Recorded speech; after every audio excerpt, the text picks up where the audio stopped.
Modi article 370ని రద్దు చేయనున్నారా?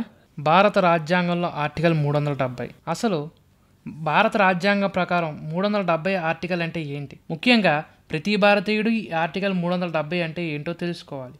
భారతదేశంలో ఏ రాష్ట్రానికి లేనటువంటి ప్రత్యేక ప్రతిపత్తి జమ్మూ కాశ్మీర్కి ఈ ఆర్టికల్ 370 కల్పిస్తుంది. భారతదేశంలో అందరికీ ఒక పౌరసత్వం ఉంటే జమ్మూ కాశ్మీర్ ప్రజలకు ఈ ఆర్టికల్ 370 ద్వారా 2 పౌరసత్వాలు కల్పించబడ్డాయి. ఈ ఆర్టికల్తో జమ్మూ కాశ్మీర్ ప్రజలకు సపరేట్ అజెండానే కాదు, జెండా కూడా ఉంది. దేశంలో అన్ని రాష్ట్రాలకు 5 సంవత్సరాలకు ఒకసారి ఎన్నికలు జరిగితే ఇక్కడ మాత్రం 6 సంవత్సరాలకు ఒకసారి ఎన్నికలు జరుగుతాయి. ఆర్టికల్ 370 మూలంగా జమ్మూ కాశ్మీర్ ప్రజలు భారతదేశ సార్వభౌమాధికారాన్ని, జాతీయ పతాకాన్ని, జాతీయ చిహ్నాలను అవమానించినా ఎటువంటి నేరం కాదంట. సుప్రీంకోర్టు తీర్పులు ఈ రాష్ట్రంలో పనిచేయవు. పార్లమెంట్ చేసిన చట్టాలు ఇక్కడ కొన్ని ఏరియాలకు మాత్రమే పరిమితం.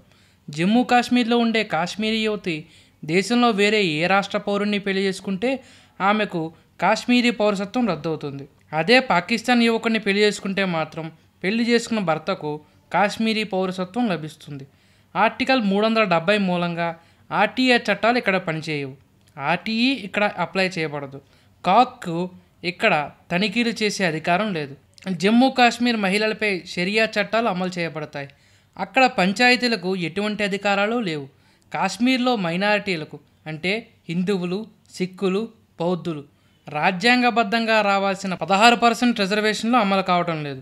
ఆర్టికల్ 370 మూలంగా వేరే రాష్ట్రానికి చెందిన పౌరులు ఎటువంటి భూక్రయ విక్రయాలు చేయడానికి వీలు లేకుండా పోయింది. భారత పౌరసత్వం కోసం పాకిస్తాన్లు చాలామంది ఇక్కడ అమ్మాయిలను వివాహం చేసుకుంటున్నారు. ఇప్పటికైనా చాలా ఘోరం జరిగిపోయింది.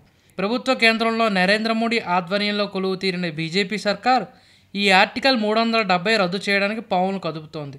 ఇటువంటి భయంకరమైన ఈ ఆర్టికల్ 370 రద్దు కావాలా వద్దా? రద్దు కావాలని అంగీకరిస్తే ఈ వీడియోని ఫార్వర్డ్ చేయండి. భారత్ మాతాకి జై. జై హింద్, జై జవాన్, జై కిసాన్. ఇలాంటి విలువైన విషయాలు ఎన్నో తెలుసుకోవాలనుకుంటే ప్లీజ్ సబ్స్క్రైబ్.